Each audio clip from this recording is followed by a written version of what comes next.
Интересно. На испанском, да, номер один – это uno, да? Uno, это uno, номер один. Но на испанском, когда мы считаем вещи, или, например, люди, или животные, например, смотри, мы говорим один мужчина, один тигр и один торт. Да? Мы не говорим uno.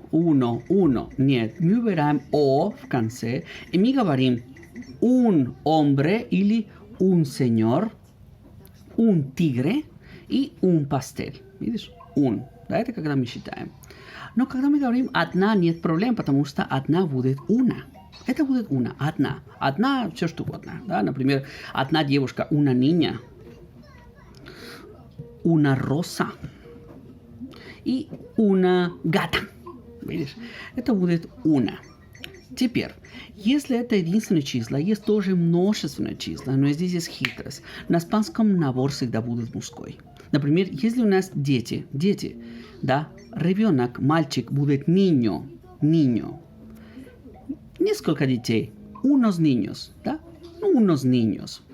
Но если там мальчики и девушки вместе, нет проблем, то же самое будет unos niños.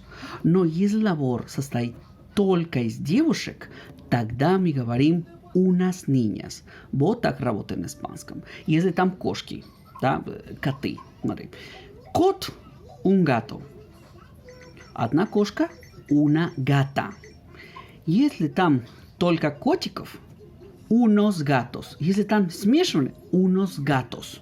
Но если там только кошек, unas gatas. Вот так работает на испанском. Видишь? Ничего страшного.